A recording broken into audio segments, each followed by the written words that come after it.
Basically doctor बनना चाहता था, स्त्री रोग बहुत ज़्यादा विशेष है। आयुर्वेदा में इसका बहुत सफल इलाज करते हैं। लोग हमें इतना सम्मान तभी दे रहे हैं जबकि हम कोई इलाज करते हैं। कितना सक्षम हैं आप उस इलाज देखिए, को करने में? ये जो प्रश्न है, ये जैसे पैरालाइज का अटैक होता है, उसके 3 घंटे के अंदर अगर कोई हमारे पास आ जाता है। तो आपने तो एक बड़ा अलग विषय चूज किया है कि आप पशुओं का आयुर्वेदिक तरीकों से इलाज करें। हमारा पशु तो नहीं बोलना चाहिए, पशुधन कहना चाहिए उनको। वो दूध में आ जाता है और दूध से वो हमारे अंदर दूध में जो मिलावट होती जी। है और उसके पीछे कुछ शायद ऐसे भी कारण हैं कि लोग ज़्यादा से ज़्यादा पैसा कमाना चाहते हैं। इंदौर में हमारे कामधेनु गौशाला है। कम से कम एक स्वदेशी गाय का जो है वो पालन। बांझ गाय को भी छोड़ा जाता है। कई बार जो गाय है उसके साथ बच्चा भी मैंने देखा है। पर कहीं ना कहीं आपको नहीं लगता हम इस बात को लेके यहाँ स्वार्थी हो जाते हैं कि हम गौ माता के बारे में तो काफ़ी चीज़ें बोलते हैं लेकिन दूध तो हम भैंस का भी पीते हैं। निःशुल्क नहीं, जो पशुओं के लिए चिकित्सा है वो मेरी बिल्कुल निःशुल्क है। चाहे मेनका गांधी जी ने आपको सम्मानित किया है, उसके पीछे यही कारण था कि मैं निःशुल्क सेवा करूं।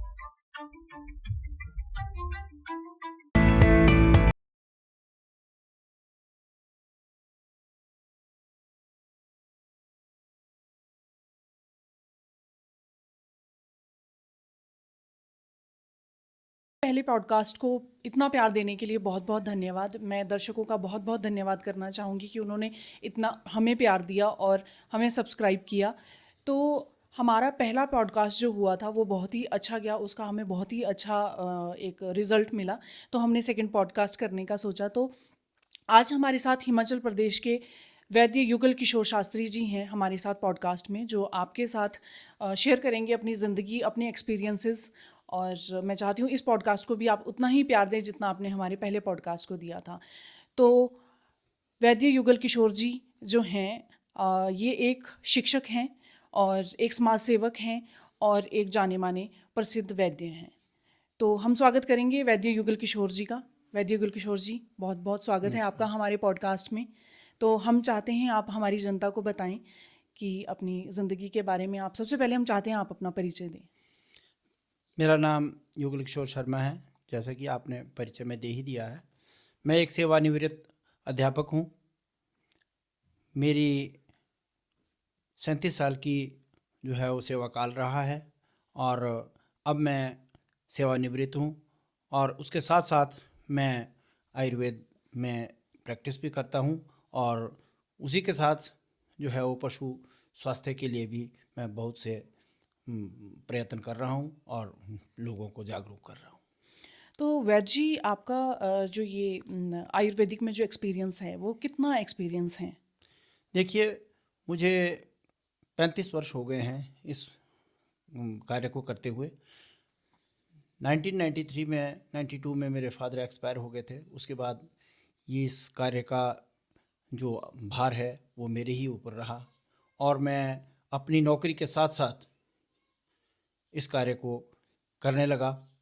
और जब भी कभी मुझे छुट्टी होती, रविवार का दिन होता, तो मैं लोगों की सेवा में समर्पित रहता हूँ। और आज भी वही है कि आज तो मैं सेवानिवृत्त हूँ, तो मैंने पूरा ध्यान जो है वो आयुर्वेद की तरफ दिया है और लोगों की सेवा करने का मुझे अवसर मिला है। प्रसिद्ध हैं और हमारे पिताजी बहुत प्रसिद्ध थे और उन्होंने बहुत से ऐसे इलाज किए हैं जिनकी वजह से जो प्लेटफॉर्म है वो आज हमें मिला है। तो आपके बाद जो ये आपकी गद्दी है ये कौन संभालने वाला है? देखिए, वैसे तो 12-15 वर्ष मेरे पुत्र को हो गए हैं मेरे साथ जाते हुए और वो मेरे साथ काम करता है, घर में भी संभालता है और हम इस परंपरा को जीवित रखेंगे। ये बात नहीं है कि ये मेरे साथ ही ख़त्म हो जाएगा। मैंने अपने बच्चों को सिखाया है और वो भी इस काम को मेरे साथ करते हैं और करेंगे भी, आशा यही है मेरी। तो इसके अलावा आप जो आपका जो चिकित्सा का कार्य है, आप जैसे ह्यूमन लोगों को आप ट्रीट करते हैं, Yes. इंसानों का आप इलाज करते हैं, तो इसके साथ साथ पशुओं के लिए भी आप कार्य कर रहे हैं? हाँ, पशुओं के लिए भी। देखिए, ये तो अभी शायद 10-15 वर्ष मुझे हुए हैं जो मैं पशुओं की तरफ भी मेरा ध्यान गया है। वो इसलिए गया है कि एक जो बेजुबान प्राणी होता है उसकी सेवा करने का हमें मौका मिलता है। मैं गौ प्रेमी हूँ और पशु प्रेमी हूँ, तो इसलिए ये जो मुझे गौ प्रेम की, पशु प्रेम की जो प्रेरणा मिली है वो मेरे माता जी से मिली है। तो आपने जो ये एक नया स्टेप लिया है, जहाँ तक मैं जानती हूँ आपको श्रीमती मेनका गांधी ने भी सम्मानित किया है, आपको प्रशस्ति पत्र उन्होंने वहाँ से भेजा है, because she is also a animal lover, और एक एनिमल लवर को उन्होंने बहुत ही अच्छा प्रशस्ति लवर ही पत्र। नहीं, वो एक बहुत बड़ी एक्टिविस्ट हैं हम ऑल ओवर इंडिया की। जी। वो लोकसभा में जो है वो की सदस्य हैं। तो सोशल मीडिया पे मेरा ज़्यादा काम है। लगभग 25 राज्यों में मेरे साथ से जो है वो मेरे साथ लोग जुड़े हैं। तो वैसे जी आपका जो साइंस स्टूडेंट से जैसे आपके नाम में है युगल किशोर शास्त्री, और ये जो साइंस स्टूडेंट जो आप हैं, इस मतलब साइंस स्टूडेंट से युगल किशोर शास्त्री तक बनने का जो सफ़र है आपका, उसके बारे में कुछ आप बताएं। मतलब ये किस तरीके से वो हुआ, क्योंकि नॉर्मली ये देखा जाता है साइंस स्टूडेंट और Shastri, it's a totally different opposite subjects. हाँ, सही बात है। कई बार परिस्थितियाँ ऐसी होती है कि हम चाहते कुछ और हैं और बनते कुछ और हैं। मैं बेसिकली डॉक्टर बनना चाहता था, परंतु मेरे एक बहुत बड़े भाई थे, सबसे बड़े भाई, उनकी अकस्मात मृत्यु हो गई थी। और अकस्मात मृत्यु होने के बाद मेरी माताजी ने को बड़ा सदमा लगा। तो बाद में जब वो सदमे से बाहर आए तो उन्होंने सोचा कि एक बेटा तो मैंने खो दिया है, मेरे पास अब 3 पुत्र शेष हैं, तो मैं इनको सबको अध्यापक बनाऊंगी। परंतु कालांतर में ऐसा हुआ कि एक भाई मेरे पीडब्ल्यूडी में सेट हो गए, उससे छोटे भाई मेरे रेलवे में चले गए, और मुझे जो है वो माताजी ने शास्त्री करने के लिए भेज दिया, क्योंकि वो चाहती थी कि जो मेरा पुत्र मैंने खोया है वैसा ही पुत्र मेरा एक और अध्यापक बने। तो ये थोड़ी माताजी की प्रेरणा से मैंने शास्त्री किया। कोई इलाज करते होंगे?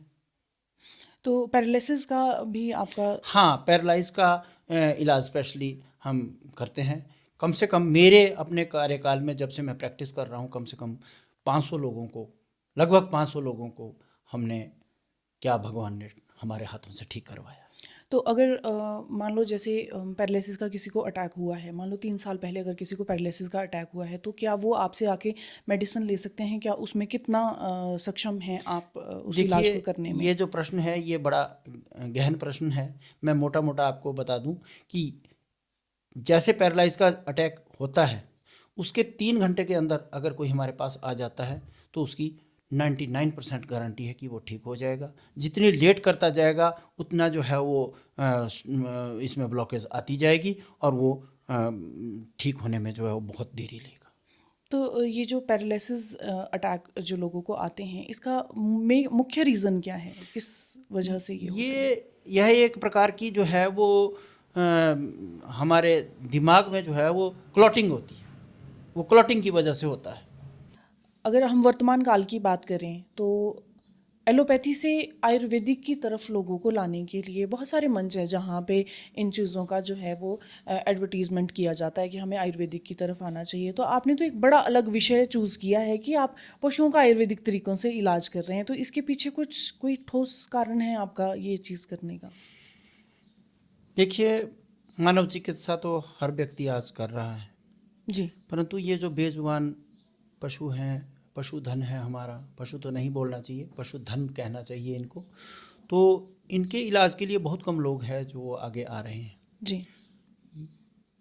देखिए, एलोपैथिक में भी इसका इलाज है, परंतु हम इसको आयुर्वेदिक तरीके से जो है वो करना चाहते हैं, और लोगों को सलाह भी यही देते हैं कि जो आयुर्वेदिक के जो परिणाम है वो दूरगामी है। जी।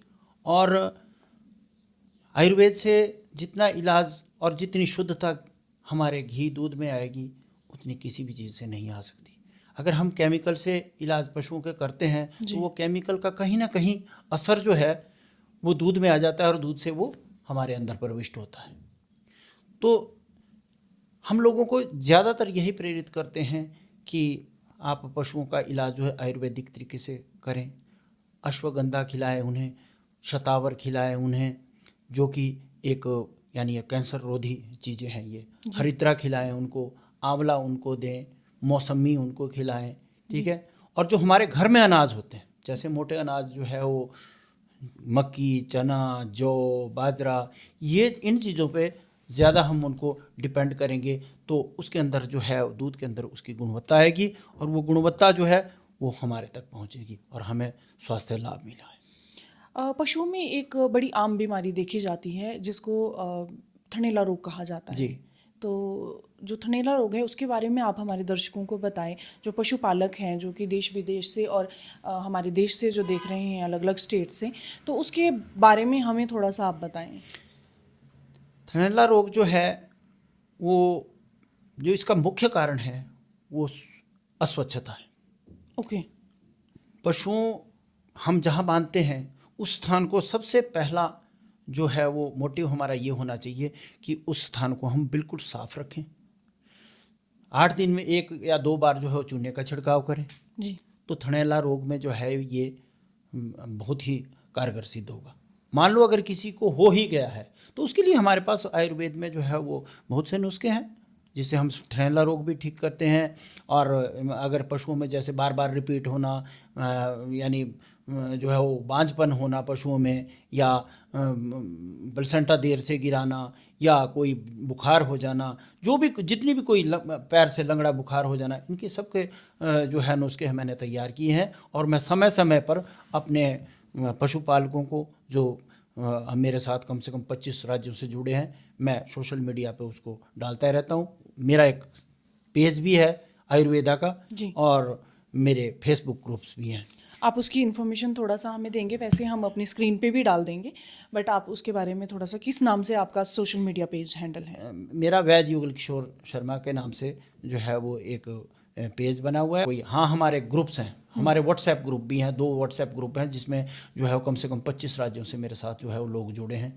छोटे किसान भी है उसमें और बड़े किसान भी है, छोटे पशुपालक भी है और बड़े पशुपालक भी हैं, जिनको हम समय समय पर जितना हमें ज्ञान है हम उससे अवगत करवाते रहते हैं और उनसे हमें फीडबैक भी मिलता है कि हाँ ये नुस्खा जो है, जब अब देखिए कोई नुस्खा हम बनाते हैं, कोई नुस्खा बनाते हैं तो उसका जब हम कहीं प्रयोग करेंगे तो जब कोई हमें फीडबैक देगा तो हमें उस नुस्खे की शुद्धता का तो पता तभी चलेगा कि जब वो आगे कहीं स्प्रेड होगा, किसी ने उसको आजमाया होगा, और जब आजमा करके मुझे जब फीडबैक देता है तो मुझे बड़ी खुशी होती है। एक सबसे बड़ी चुनौती जो है हमारे समाज में है कि दूध में जो मिलावट होती है जी। और उसके पीछे कुछ शायद ऐसे भी कारण हैं कि लोग ज़्यादा से ज़्यादा पैसा कमाना चाहते हैं, या शायद जितने पशुपालक हैं या जितनी डेयरीज़ हैं उनके पास शायद या तो पर्याप्त मात्रा में वो दूध नहीं उत्पादक, मतलब पशुओं से वो ज़्यादा दूध नहीं ले पाते। तो उसके बारे में कुछ ऐसा है आयुर्वेदिक में कि पशुओं में जो दूध की जो गुणवत्ता है वो बढ़े और जो उसकी मात्रा है वो भी बढ़े? तो कुछ आयुर्वेदिक में ऐसे फीड प्लान्स हों या कुछ ऐसा हो? देखिए हमारे देश की आबादी इतनी है कि दुग्ध उत्पादन भारतवर्ष कितना ही कर ले, दुग्ध की जो है पूर्ति पूरी नहीं होगी। यही कारण है कि अलग अलग, मैं किसी का खंडन नहीं कर रहा हूँ, अलग अलग प्रकार की दूध की कंपनियां हैं, वो जो है वो अप्राकृतिक रूप से जो है वो दूध बना रही हैं, मार्केट में ला रही हैं। और सबसे बड़ा कारण ये है कि लोग आजकल जो है वो पशु पालना नहीं चाहता है। ये भी एक बहुत बड़ी चुनौती है, क्योंकि कौन अपने गोबर में हाथ खराब करे कौन के। परंतु मैं इसके पीछे एक बहुत बड़ा तथ्य बताना चाहूँगा, जो गौ सेवा करेगा, गौ दूध का सेवन करेगा, गौ घृत का सेवन करेगा, गौ मूत्र का सेवन करेगा, वह निरोग रहेगा। सबसे बड़ी बात, किसी भी जो देसी गाय है, मैं खंडन नहीं कर रहा हूँ यहाँ की कोई विदेशी गाय है या देसी गाय है, किसी भी जो गाय का मैं असम्मान नहीं कर रहा हूँ, सम्मान कर रहा हूँ हर एक का। परंतु खास करके जो हमारी स्वदेशी नस्लें हैं उनमें एक बहुत बड़ा जो है वो साइंटिफिक लॉजिक है। अगर आप किसी भी देसी गाय के ऊपर लगातार 1 घंटे तक हाथ घुमाएंगे तो आपके शरीर का रक्तचाप जो है वो बिल्कुल सामान्य हो जाएगा। इनके हंप में जो है, इनकी जो थुई होती है उसमें के ऊपर जो एक सूर्य केतु नाड़ी होती है, सूर्य के प्रकाश से उसमें जो है वो ऊर्जा आती है, और जब वो ऊर्जा जब उसके शरीर में जाती है तो दूध के द्वारा जो है वो हमारे को प्राप्त होती है। बहुत सी जितनी भी हमारी स्वदेशी नस्लें हैं इनमें सब में जो है वो इनके दूध में स्वर्ण की मात्रा बहुत ज़्यादा होती है। तो मैं लोगों से कहना चाहूँगा कि आप स्वदेशी अपनाएं, अपनी स्वदेशी गायों का पालन करें और उनका दूध सेवन करें, ताकि हम कैंसर और जितनी भी आजकल डायबिटीज़ और जितनी भी भयावह रोग हैं उनसे जो है वो निजात मिल सकती है। मेरा क्वेश्चन अभी भी वही है कि जी। जो ये दूध की जो मात्रा है इसको क्या इसी तरीके से बढ़ाया जा सकता है जिस तरीके से ये पशुपालक और ये जो फार्म डेयरी फार्म वाले हैं जो जिस तरीके से बढ़ाते हैं, या इसका आयुर्वेद में भी कोई हमारे पास ऐसा विकल्प है जिसको हम पशुओं को दे के जो है वो दूध की मात्रा बढ़ा सकते हैं, बिल्कुल, गुणवत्ता बढ़ा आयुर्वेद में बहुत से ऐसी चीज़ें हैं। अब देखिए आप सबसे आसान जो उपलब्ध होने वाली चीज़ है वो एलोवेरा है, सकते हैं? गिलोय है जी और बेहड़ा है, हाँ आंवला है जी और अश्वगंधा है। इन चीज़ों से, और शतावर एक सबसे बड़ा जो दुग्ध के उत्पादन में जो और रोगों को रोकने में जो सहायक है वो पीली शतावर है। पीली शतावर का प्रयोग 10-15 ग्राम हर रोज़ अपने पशु को दिया जाए तो इन चीज़ों से दूध भी बढ़ेगा। तो आपने ये कभी जो आपका ये एक्सपेरिमेंट है, कभी आपने कभी ये आजमाया है? ये सच में होता है? बिल्कुल सही रूप में। देखिए मेरे पास एक गौशाला है, ओके पिंजौर में हमारे कामधेनु गौशाला है। तो ये हमारे नज़दीक ही पड़ता है, यहाँ जी है तो हरियाणा में परंतु ये नज़दीक पड़ता है। तो वहाँ पे कम से कम 1200 पशु उन्होंने गायें रखी हुई है।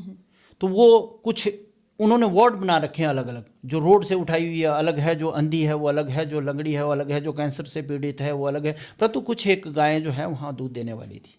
एक बार वहाँ के जो संस्थापक है उसको संचालन करते हैं उनका मुझे फ़ोन आ गया कि उनको भी कहीं सोशल मीडिया से मेरा नंबर मिल गया। उन्होंने मुझसे कहा कि बैद जी बड़ी लंबी चौड़ी बात वार्तालाप हुई कि हमारे गायों में दूध नहीं बढ़ रहा है। तो मैंने उनको एक फीडिंग प्लान होता है, सबसे मेजर जो इस पशुपालन में है वो 3 चीज़ें हैं।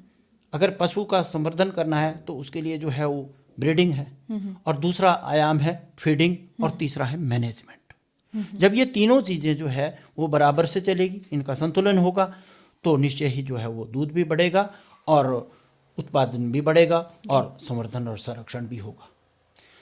तो जब उनका मेरे पास फ़ोन आया तो मैंने कहा देखिए उन्होंने कहा कि आप हमारी गौशाला को विज़िट करिए। तो विज़िट करने के लिए मैं थोड़ा बिज़ी रहता हूँ, तो मैंने उनको लिख करके जो है वो नुस्खा डाल दिया जी। उनके पास उस टाइम 60 गाय थी। 60 गाय थी और दूध था केवल 2 से 2.5 क्विंटल। ओके 60 गायों का।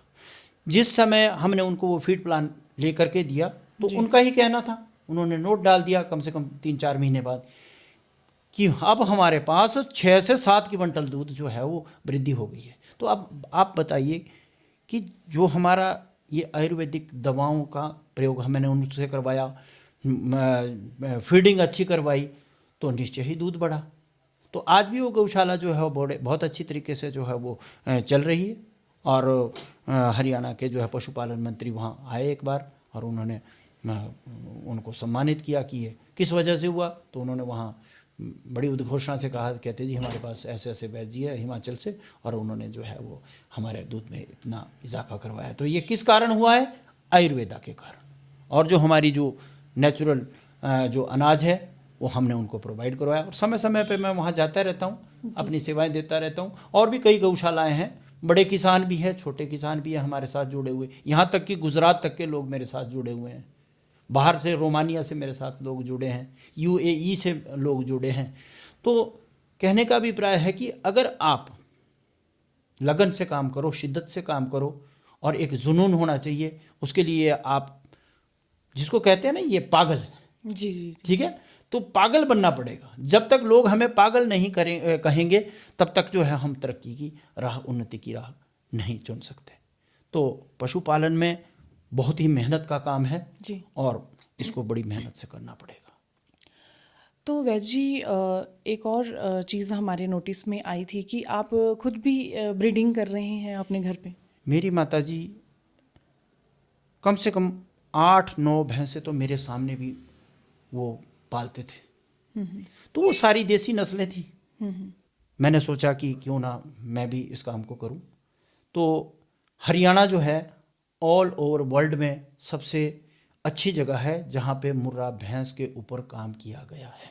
जी क्योंकि हरियाणा में बहुत से इंस्टीट्यूशन हैं, जी CIRB है, जी HLDB है, जी NDDB है, जी NDRI है, जी। और भी बहुत से संस्थान जो है वो खुले हैं। अपॉर्चुनिटी है बहुत ज़्यादा, उनके पास स्थान है, हरा चारा है, हर चीज़ है, उपलब्धि है, लोग जो है वहाँ के मेहनतकश हैं। तो उन्होंने जो है वो मुर्रा के ऊपर काम किया था। हमेशा इंसान छोटा नहीं सोचता, कभी भी इंसान बड़ा सोचता है। तो मेरे मन में भी एक आशा की किरण जागी और मैंने सोचा कि मेरे पास भैंस है, परंतु वो सिर्फ 8-10 किलो वाली भैंस है। हरियाणा में तो 30-30 किलो भैंसें दूध देती है। मेरे मन में एक प्रश्न आया कि क्यों ना मैं भी इसके लिए कदम उठाऊं। तो उसके लिए मेरे पास एक बहुत बड़ी चुनौती थी। हरियाणा हमारे से दूर है। ब्रीडिंग करने के लिए सीमन की आवश्यकता होगी, जी सीमन को लाने के लिए सिलेंडर की आवश्यकता होगी। जी सीमन यहाँ पहुंचाएंगे तो उसे -196 डिग्री पे जो है वो स्टोरेज की ज़रूरत होती है, नाइट्रोजन में उसको रखना पड़ रहा है। एग्जैक्टली। तो ये सारी चुनौतियां मेरे सामने थी। तो मैंने सोचा कि क्यों ना मैं इस काम को करूं, ये काम तो बड़ा है। और मैं ब्रीडिंग करने के लिए आतुर हो गया, परंतु उसके लिए मुझे एक अच्छी भैंस की आवश्यकता थी। जी तो सन 2017-16 में मैं एक भैंस लाया जो हरियाणा के एक मशहूर जगह सुल्तानपुर ब्लड लाइन की थी। ओके। और वो उस टाइम में बहुत महंगी आई थी, 1,60,000 की मैं भैंस लाया था। तो उसका परिवार अभी तक मेरे पास चल रहा है और उसके ऊपर मैं ब्रीडिंग कर रहा हूँ। जी और जिससे मेरे पास जो है वो बहुत मशहूर बुल हुए हैं। M29 है, R10 है, बिरला बुल है, बजरंगी बुल है, अच्छे से अच्छे बुलों की मेरे पास कटड़ियाँ आई और कटड़े आए। तो अब बहुत ज़्यादा जब इनकी संख्या हो गई तो मुझे उनको सेल आउट भी करना पड़ा। जी जी जी परंतु मेरे पास उसके साथ साथ एक भैंस और थी जो केवल 8-9 किलो दूध देती थी। उसके ऊपर मैंने दूसरे सीमन का प्रयोग किया। तो जो उसके आगे कटड़ी आई, उस कटड़ी ने M29 की कटड़ी थी, उसने 15.5 किलो दूध फर्स्ट लैक्टेशन में दिया। ओके। और जो वो दूसरी भैंस थी उसकी जो मैं सुल्तानपुर से लाया था, उसकी कटड़ी ने जो है वो कम से कम भी पहले ही लैक्टेशन में 15 लीटर दूध दिया, दूसरे में उसने 17 दिया और तीसरे में उसने 19 लीटर दूध दिया। जबकि उसकी माँ ने तीसरे लैक्टेशन में 21 लीटर दूध मेरे पास निकाला है। कहने का मतलब है कि ब्रीडिंग अगर आप करोगे, अच्छे सीमन का आप चुनाव करोगे, मैं सभी युवाओं को, सभी पशुपालकों को, नए पशुपालकों को ये बताना चाहूँगा कि ब्रीडिंग भी 2-3 प्रकार की है। अच्छे सीमन का प्रयोग करो। एक तो इन ब्रीडिंग होती है, एक ऑनलाइन ब्रीडिंग होती है, एक ऑफलाइन ब्रीडिंग होती है, एक सिलेक्टिव ब्रीडिंग होती है। तो हमेशा सिलेक्टिव ब्रीडिंग, ये मैं ब्रीफ में नहीं जाना चाहूँगा। सिलेक्टिव ब्रीडिंग का मतलब है कि किसी जो आपके पास भैंस है उसको अगर आप भैंस है, गाय है, कुछ भी है, अच्छे बुल के सीमन का प्रयोग करोगे तो अच्छी ही नस्ल आपके पास आएगी और दूध का उत्पादन बढ़ेगा। तो इस समय भी मेरे पास अच्छी अच्छी भैंसें हैं। चलो, खुदा ने चाहा तो मेरा एक मोटिव है, मेरा एक उद्देश्य है कि मैं फिर से, और जो दूसरी कटड़ियाँ भी, इनको 20-21 लीटर पे लेके जाऊंगा। शुद्धता दूध की होनी चाहिए, वैरायटी अच्छी होनी चाहिए, खान पान अच्छा होना चाहिए, तो ये सारी चीज़ें संभव है। तो युवाओं को भी मेरा यही संदेश है कि अच्छे सीमन का चुनाव करें और अच्छी देख रेख पशुओं की करें, अच्छी सफाई का ध्यान रखें और पशुओं के प्रति जो है वो पागल हो जाए और केमिकल का इस्तेमाल ना करें दूध बनाने के लिए। यस। तो वैद्य जी, आपके आने वाले समय में आपके क्या क्या लक्ष्य हैं, आप क्या क्या करने वाले हैं? देखिए, मानव चिकित्सा में तो मेरी प्रैक्टिस चल रही है। जी सभी लोगों की निस्वार्थ भावना से सेवा करता हूँ। जी मेरे पास कोई रात को आ जाए, मैं रात को खड़ा हो जाता हूँ। जी दिन में आ जाए, दिन के लिए, यानी हर समय में लोगों के लिए तत्पर रहता हूँ कि अगर मुझे खाना भी छोड़ना पड़े तो मैं छोड़ देता हूँ, ताकि मुझसे जो है वो किसी मनुष्य का इलाज हो जाए, किसी पशु का इलाज हो जाए। जी पशु के लिए तो मेरा जीवन समर्पित है। जी खास करके मेरा अपना लक्ष्य तो क्या होगा, हमारी उम्र तो इतनी होने जा रही है, परंतु आज के युवाओं के लिए एक लक्ष्य बनाने के लिए मैं ज़रूर प्रेरित करूँगा कि वो अपने घर में कम से कम एक स्वदेशी गाय का जो है वो पालन जरूर करें और अपने बच्चों को जो है वो सात्विक भोजन खिलाएं, गौ सेवा सिखाएं, संस्कार सिखाएं। मेरा उद्देश्य, मूलभूत उद्देश्य ये है कि सबसे बड़ी चीज़ है कि पशुओं की अच्छी सेवा हो और सभी से अनुरोध है कि पशुओं की अच्छी सेवा हो और अपने बच्चों को बहुत अच्छे संस्कार दें। उद्देश्य सबसे बड़ा ये है कि आज का जो युवा है वो नशे की ओर ज़्यादा झुक रहा है। आज नशा इतना बढ़ गया है कि युवाओं में नशे की लत को लेकर के अपनी जिंदगियां गंवा रहे हैं, माँ बाप को दुख दे रहे हैं जी। तो सबसे मेरा एक संदेश है कि लोग जब बिल्कुल ये युवा वर्ग जब किसी काम के लिए प्रेरित होगा तो नशे की ओर कम जाएगा। जी। मेरा ये नहीं कि मैं कहना चाहता कि सभी लोग पशुपालन करें, परंतु कम से कम एक गाय, देसी गाय जो है वो घर में ज़रूर रखें और उसका पालन करें, उसकी सेवा करें, क्योंकि इससे हमारे अंदर बहुत सारे संस्कार जो है वो निकलते हैं, बहुत अच्छे संस्कार हमारे बनते हैं। माँ बाप का फर्ज तो है कि वो बच्चों को जो है वो अच्छे संस्कार दे, जी। परंतु मेरा संदेश है बच्चों के लिए, खास करके नव युवा के लिए, कि पढ़ाई के साथ साथ पशुपालन में, माता पिता की सेवा में, पूजा पाठ में, सनातन में जो है वो अपनी रुचि रखें। एटलीस्ट जो गांव में रहते हैं वो तो कम से कम कर ही सकते हैं हम। हाँ, जो गांव में रहते हैं वो कम से कम जो है वो ज़रूर करें। पशुओं से हम उनको पशु कहते हैं, पशु वो पशु नहीं है, वो हमारा पशु धन है। गौ नहीं है, वो गौ माता है। तो उद्देश्य तो चलो अभी तो मैं कर रहा हूँ और करूँगा, अभी तो और उद्देश्य जो मेरे बाकी हैं कई। मेरी जो मूलभूत उद्देश्य मेरा ये है कि वेरियस गौशालाओं में मैं अपनी सेवा दूं जी। और अपना जीवन जो है वो मेरा पशुओं के लिए, प्राणियों के लिए जो है हमेशा समर्पित रहेगा। तो इसके बारे में आपके क्या विचार हैं, जो ये गौ माताओं को जो रोड पे छोड़ दिया जाता है या जो बैल हैं उनको छोड़ दिया जाता है, छोटे छोटे जितने बछड़े मैं भी देखती हूँ कई बार कि माँ के साथ ये नहीं है कि सिर्फ बांझ गाय को ही छोड़ा जाता है, कई बार जो गाय है उसके साथ बच्चा भी मैंने देखा है।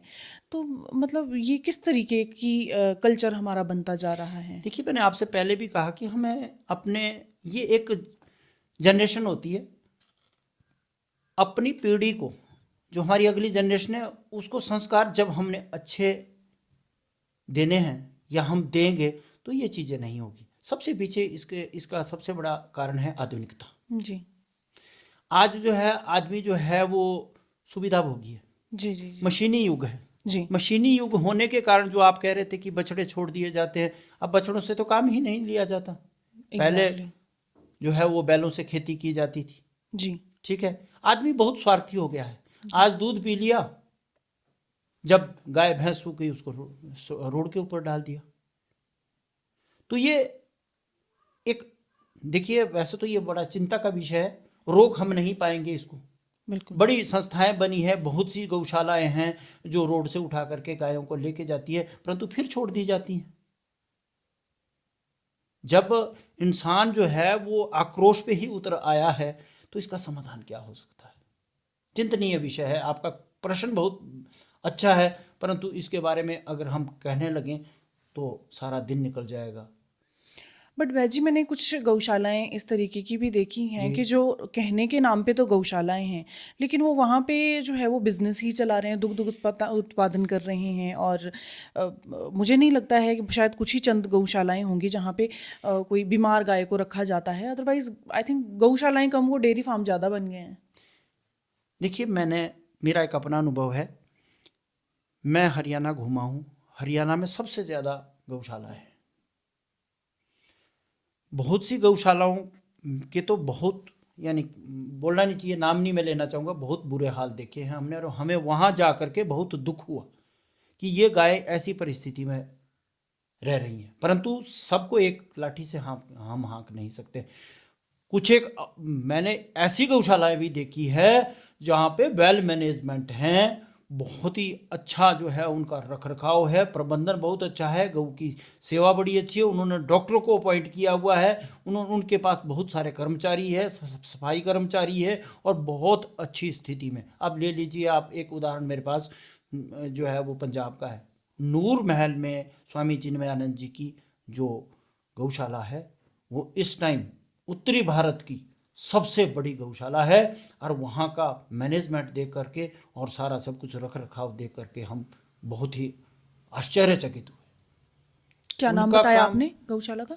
उनका नाम है KGS जी, कामधेनु KGS गौशाला, नूर कामधेनु महल। गौशाला। श्री चिन्मयानंद स्वामी जी ने ये वहाँ पे अपनी गौशाला खोली है।